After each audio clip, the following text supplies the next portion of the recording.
مرتے وقت انسان کے دل و دماغ سے ہر چیز نکل جاتی،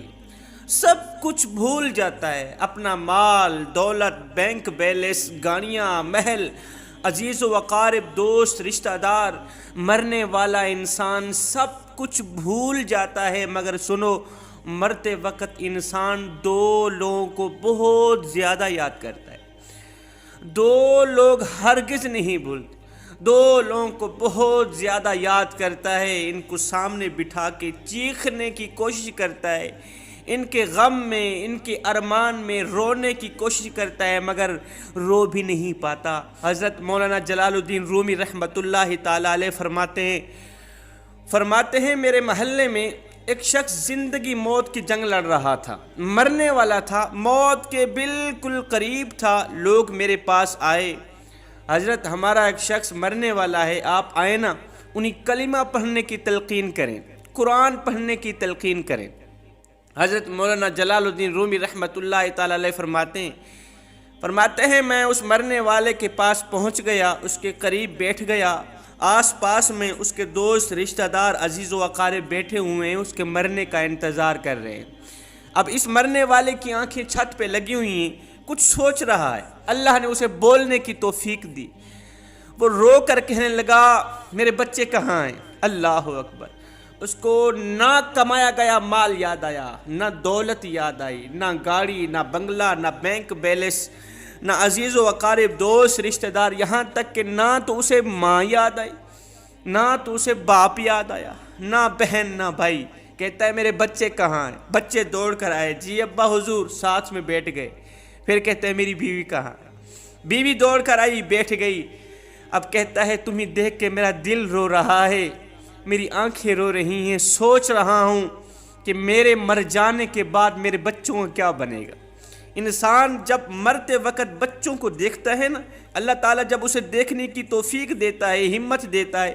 جب آخری بار بچوں کو دیکھتا ہے تو وہ یہ بھول جاتا ہے کہ میرے مرنے کے بعد میرا کیا بنے گا، یہ سوچتا ہے کہ میرے مرنے کے بعد میری اولاد کا کیا بنے گا، میرے مرنے کے بعد پتہ نہیں میرے ان پیاسے بچوں کو کوئی پانی بھی دے گا یا نہیں دے گا، میرے بھوکے بچوں کو کوئی کھانا بھی دے گا یا نہیں دے گا، میرے مر جانے کے بعد میرے عزیز و اقارب میں سے، دوستوں میں سے، بھائیوں میں سے، بہنوں میں سے میری طرح کوئی ان کا خیال رکھے گا یا نہیں رکھے گا،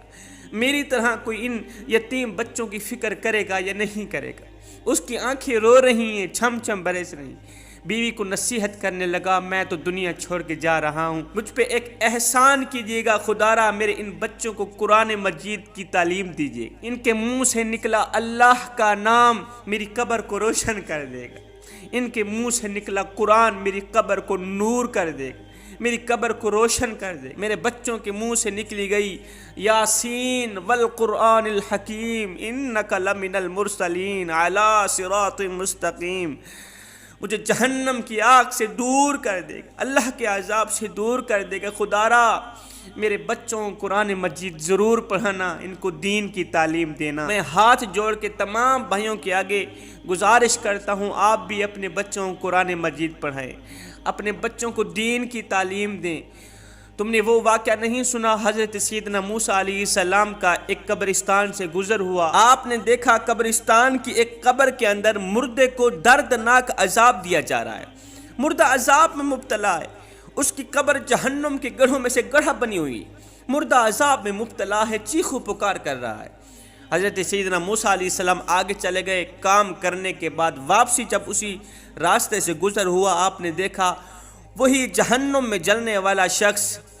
جس کی قبر میں عذاب دیا جا رہا تھا، اب وہ شخص جنت میں ٹہل رہا ہے، اس کی قبر جنت کے باغوں میں سے باغ بنی ہوئی ہے۔ دونوں ہاتھ اٹھائے، عرض کی میرے مالک تھوڑی دیر پہلے میں یہاں سے گزرا تھا، یہی قبر جہنم کے گڑھوں میں سے گڑھا بنی ہوئی تھی، تھوڑی دیر کے بعد یہ جنت کے باغوں میں سے ایک باغ کیسے بن گئی؟ میرے اللہ نے فرمایا موسیٰ یہ شخص جب مرا تھا نا، مرنے سے پہلے پہلے اپنی بیوی کو حاملہ چھوڑ کے مرا تھا، بیوی کا ایک بیٹا پیدا ہوا، بچہ پیدا ہوا، بچہ آج چھوٹا کل بڑا، تھوڑا سا بڑا ہوا تو اس کی بیوی نے بچے کو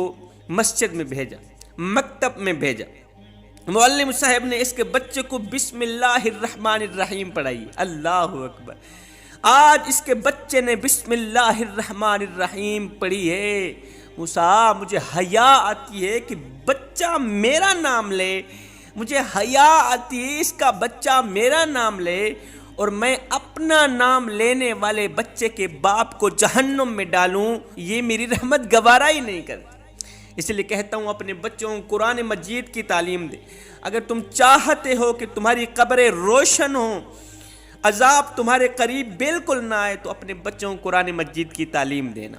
حضرت مولانا جلال الدین رومی رحمۃ اللہ تعالی علیہ فرماتے ہیں، وہ توبہ کرتا کرتا یہ کہتا کہ میرے بچوں کو قرآن کی تعلیم دینا، انہیں اچھا بنانا، ایک دم اس کی زبان لڑکھڑانے لگی، ایک دم اس کے ہونٹ کانپنے لگی، اس کا بدن کانپنے لگا، موت کا فرشتہ آ گیا روح نکالنے کے لیے۔ ہائے، فرماتے ہیں جب انسان کی روح نکلتی ہے تو اس کا منہ کھل جاتا ہے، جب انسان کی روح نکلتی ہے نا تو انسان کا منہ کھل جاتا ہے، دونوں ہونٹ ایک دوسرے سے جدا ہو جاتی۔ انسان کی روح انسان کے پیروں سے نکلتی ہوئی اوپر کی طرف آتی ہے،